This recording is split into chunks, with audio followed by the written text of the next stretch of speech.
مشاهدي ومتابعي قناة هوم سبورت في كل مكان، عدنا من جديد. في البداية طبعا حابب من كل السادة المشاهدين اشتراك في القناة، متابعة القناة واللايك للفيديو يصلكم كل ما هو جديد.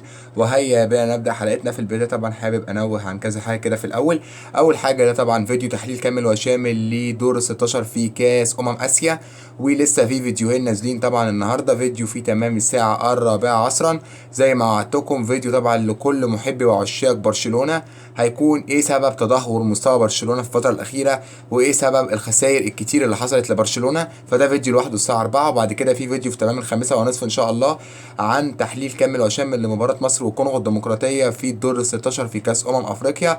فطبعا الشغل كتير وفيديوهات الأيام دي كتير قوي وضغط قوي جدا. فطبعا حابب من كل السادة المشاهدين طبعا التعليقات الإيجابية، اللايكات، الاشتراك طبعا، وطبعا الاهتمام بالمحتوى، لان الفتره اللي جايه دي فيديوهات القويه نازله جدا جدا جدا. فاي حد هيفوته اي فيديو طبعا هيخسر كتير جدا، لان الفيديوهات اللي جايه طبعا فيديوهات في منتهى القوه. فطبعا نبدا حلقتنا، وهيا بينا نبدا طبعا حلقه كاس اسيا دلوقتي دور اس 16. اخيرا وصلنا لدور ال 16 في كاس اسيا. طبعا انا قبل كده كنت نزلت لكم حلقه عن كاس اسيا كانت بتتكلم عن مرحلة المجموعات، وطبعا وعدتكم ان هحاول طبعا انزل لكم فيديوهات كتير عن اسيا، لان طبعا في كتير جدا من مشاهدين طبعا بيحبوا طبعا بيشاهدونا طبعا من دول اسيا، فطبعا بيحبوا يتابعوا اخبار كاس اسيا، وطبعا الفرق العربية طبعا مشرفانا بقوة هناك طبعا. فطبعا هحاول انزل لكم طبعا باستمرار. وطبعا بجانب كده معانا برضه كاس افريقيا شغال، ولسه كمان المباريات الهامه في اوروبا. طبعا كاس اسيا دور 16 اول مباراه هتكون بين استراليا واندونيسيا. طبعا انا هتوقع لكم مين اللي هيتاهل من المباريات وهيروح دور الثمانيه زي ما عملنا طبعا في حلقه كاس افريقيا الدور ال 16 بردك.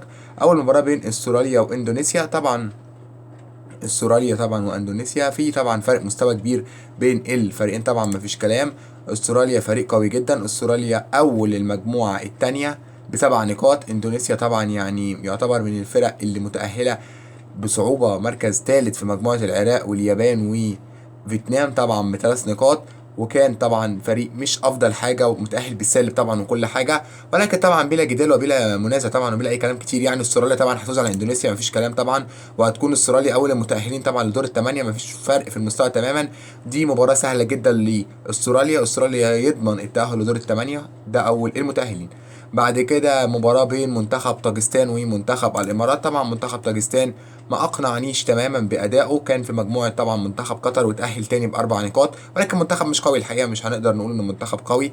ما قدمش الأداء الجيد، ما قدمش المستوى المرعب. الإمارات لا، مستوى أحسن بكتير. ده مع 4 نقاط وده مع 4 نقاط، ده تاني وده تاني، ولكن منتخب الإمارات قدم كرة أفضل. منتخب الإمارات أداؤه افضل بكتير قوي قوي قوي قوي. شفتوا الحقيقه منتخب الامارات لا افضل بكتير من طاجستان. فاتوقع طبعا واتمنى، طبعا اتوقع واتمنى، طبعا التوقع غير التمني، ولكن اتوقع واتمنى الاثنين طبعا ده اللي هيحصل، ان طبعا منتخب الامارات هيتاهل على منتخب طاجستان، يقدر منتخب الامارات يفوز ويكون اول منتخب عربي متاهل لدور الثمانيه. للاسف طبعا انا بقولها وانا في منتهى الحزن، المنتخبات العربيه رغم ان المنتخبات العربيه كتير قوي اتاهلت من الدور الاول، ولكن في منتخبات عربيه كتير هتضرب في بعض طبعا. وبجانب ان في منتخبات عربيه كتير قوي هتضرب في بعض، في كمان منتخبات عربيه هتضرب في منتخبات قويه جدا، فطبعا دي تبقى مشكله شويه. بردك دي للاسف زي ما بقول لكم اهو، منتخب العراق هيضرب في الاردن. طبعا انا حزين جدا، منتخب الاردن قدم بطوله قويه، قدم مستوى جيد جدا، يستحق الحقيقه انه يفضل في البطوله، والاردن كذلك قوي. العراق بردك نفس الكلام، منتخب رائع رائع رائع. منتخب العراق اتأهل في مجموعة صعبة جدا جدا جدا، اتأهل أول مجموعة في اليابان. محدش كان يتوقع إن العراق تفوز على اليابان، أنا ما كنتش متوقع الحقيقة إن اليابان تكون تاني، كنت متوقع إن اليابان هيكون المركز الأول، العراق للأسف هيكون تاني، لكن العراق فجر مفاجأة كبيرة وتأهل أول. وأتمنى إن يكون منتخب العراق يوصل لمراحل متقدمة وهو يستحق ويقدر يكمل. الأردن أداؤه كويس، مجموعة قوية، وكان معاه كوريا ومعاه البحرين ومعاه ماليزيا، وكان مركز ثالث ب4 نقاط من أفضل 4 توالت. ولكن للأسف أنا بقولها وأنا في منتهى الحزن، لان حزين طبعا على خروج الاردن، ولكن منتخب العراق هيكمل. وما كنتش اتمنى العراق يواجه الاردن، كنت اتمنى منتخب العراق يواجه منتخب تاني، الاردن يواجه منتخب تاني، ويفضلوا مكملين، ويكون المباريات دي مثلا يكون ال4 فرق الاخرانيين هم اللي في المربع الذهبي، هم اللي يكونوا الفرق العربيه، ونبقى نختار بس فريق واحد للنهائي او فريقين للنهائي. ولكن للاسف مضطرين طبعا نودع الاردن، والعراق تكمل الى الدور الثمانيه. بعد كده منتخب قطر وفلسطين للاسف نفس المشكله بردك، منتخبين عربيين قدموا اداء قوي جدا. قطر طبعا صاحب الارض وصاحب الجماهير، العلامه الكامله ب9 نقاط، اداء في منتهى القوه، اداء في منتهى الروعه لمنتخب قطر. علامة الكاملة، كلين شيت في 3 مباريات، ولكن للاسف هيواجه منتخب فلسطين للاسف، وانا حزين جدا. منتخب فلسطين للاسف هيودع من منتخب قطر. منتخب فلسطين قدم مباراة قوية امام هونج كونج، قدم مباراة قوية قدام الايران، قدم مباراة قوية قدام الامارات، جمع 4 نقاط، قدم مستوى تاريخي، ولكن للاسف هيتوقف منتخب فلسطين عند النقطة دي ويكمل منتخب قطر، رغم طبعا كل الدعم لمنتخب فلسطين. ولكن للاسف طبعا اصطدامه بمنتخب قطر طبعا شيء طبعا حزين. كنت اتمنى الفريقين يفضلوا حتى النهائي او نص النهائي، ولكن للاسف منتخب فلسطين هيودع ومنتخب قطر هيكمل. بعد كده منتخب اوزبكستان هيلاعب منتخب تايلاند. طبعا مباراه ما تهمناش قوي لان مفيش ولا فريق عربي منهم، ولكن انا شايف في وجهه نظري لو هنقارن طبعا اوزبكستان بمنتخب تايلاند، طبعا انا شايف يعني في وجهة نظري طبعا رغم ان الفريقين قدموا كرة كويسة، بردك منتخب تايلاند قدم كرة منطقية، مش كرة اقوى حاجة ومش اقل حاجة. يعتبر كان في مجموعة زي مجموعة السعودية وعمان، ما خسرش ولا مباراة، ما خسرش من منتخب السعودية، قدم كرة كويسة. ولكن طبعا انا شايف ده طبعا وجهة نظري ان منتخب اوزبكستان افضل نسبيا، اداؤه مشابه لمنتخب تايلاند، ولكن اوزبكستان افضل شويه. مجموعه اوزبكستان كانت اقوى، واجه استراليا واجه سوريا واجه الهند. منتخب مجموعه اوزبكستان كانت اقوى شويه نسبيا من مجموعه منتخب تايلاند، ده بوجهه نظري. فشايف ان منتخب اوزبكستان هيتاهل للدور القادم. بعد كده مباراه للاسف نهائي مبكر، نهائي مبكر. منتخب السعوديه يرتطم بكوريا الجنوبيه، يعتبر من اقوى منتخبين او من اقوى 4 منتخبات في طبعا كاس اسيا. وكنت متوقع ان ممكن الفريقين دول يكونوا في مباراه نصف نهائي او ممكن في النهائي كمان. كوريا الجنوبيه طبعا باسلحتها القويه جدا، بسون طبعا بالاسلحه القويه، طبعا منتخب السعوديه طبعا والاداء الجيد ومستواه القوي جدا. ولكن طبعا العاطفه طبعا لمنتخب السعوديه، وبرضك منتخب كوريا كويس، ولكن طبعا عاطفيا طبعا وتشجيعنا كله المنتخب السعودي. ولكن انا شايف بالرغم طبعا من تمارين المنتخب السعودي، انا شايف المنتخب السعوديه يقدر يتاهل ويفوز على كوريا الجنوبيه. كوريا الجنوبيه مش فريق مرعب ولا حاجه. كوريا الجنوبيه شفت اداؤه، وطبعا امام البحرين اداء هزيل جدا.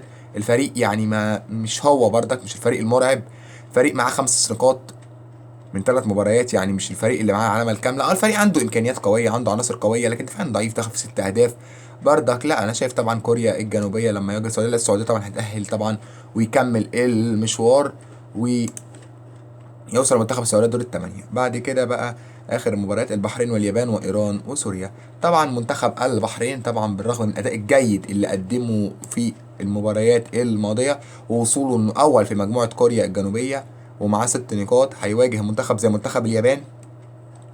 طبعا للاسف منتخب اليابان خسر من منتخب العراق، مش هقول حاجه، ولكن منتخب اليابان منتخب قوي جدا. منتخب اليابان ممكن يكون ماتش العراق ده ما ادالوش قوه كبيره، ما كانش مركز قوي، منتخب العراق كان اقوى. ولكن اليابان طبعا مستوى البحرين ما فيش كلام. طبعا للاسف منتخب اليابان هيتاهل على مستوى البحرين طبعا وهيوصل الدور اللي بعده. كنت اتمنى اليابان يخرج والبحرين تكمل، ولكن للاسف منتخب اليابان اقوى بكتير من منتخب البحرين.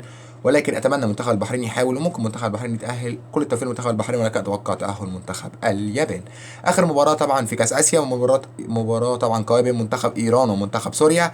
طبعا منتخب ايران من اقوى الفرق اللي موجوده طبعا، والعلامه الكامله طبعا ما شاء الله، صداره المجموعه طبعا ب9 نقاط في مواجهه منتخب سوريا. طبعا احد افضل 4 ب4 نقاط مع هيكتور كوبر. سوريا منتخب كويس، سوريا اداؤه كويس، سوريا يعتبر دفاعيا قوي جدا، ما دخلش في مرمى غير هدف واحد وما سجلش برضه غير هدف واحد. فدي طبعا مشكله كبيره على منتخب سوريا، لان منتخب سوريا مش هيقدر يقف قدام قوه منتخب ايران. منتخب سوريا بيلاعب طبعا بطوله هيكتور كوبا اللي كان بيلعب طبعا مع منتخب مصر الدفاعيه، ولكن صعبه جدا طبعا. للاسف انا بقولها في منتهى الحزن، منتخب ايران هيكمل ويوصل دور الثمانيه. كده طبعا توقعاتي للمتاهلين في السريع ونختم حلقتنا: استراليا، الامارات، العراق، قطر، اوزبكستان، السعوديه واليابان وايران. طبعا دي طبعا توقعاتي. طبعا حزين جدا على اي فريق عربي خرج، سواء كان طبعا في التوقعات دي في اي فريق عربي هيخرج طبعا، سواء كان من حيث انصدم بفريق عربي اخر او من حيث انصدم بفريق قوي شويه. البطوله السنه دي في كاس اسيا قويه جدا، ولكن انا شايف ان في كذا فريق عربي لسه لهم فرصه. شايف العراق له فرصه قويه جدا في البطوله دي، شايف منتخب زي السعوديه له فرصه كبيره قوي، شايف قطر له فرصه كبيره قوي، شايف كمان الامارات لهم فرصه كبيره قوي. انتظروا بقى ان شاء الله الحلقه القادمه، حلقه الدور ربع النهائي. بالتوفيق طبعا لكل المنتخبات العربيه، واتمنى اي منتخب عربي حتى لو توقعت خروجه ان هو طبعا يخيب توقعي ويتاهل. بالتوفيق لكل المنتخبات العربيه. كده نكون وصلنا حلقتنا. ما تنسوش على الاشتراك في القناه، متابعه القناه ولايك للفيديو لتصلكم كل ما هو جديد. وانتظروا طبعا كل محب وعشاق برشلونه حلقه اسباب تدهور مستوى برشلونه الفتره اللي فاتت. وانتظروا ايضا كل الجماهير المصريه وكل الجماهير العربيه طبعا حلقه تحليل كامل وشامل لمباراه مصر وكونغو الديمقراطيه في الدور ال 16 في كاس الامم الافريقيه. بالتوفيق لكل المنتخبات العربيه. شكرا على المشاهده وباي.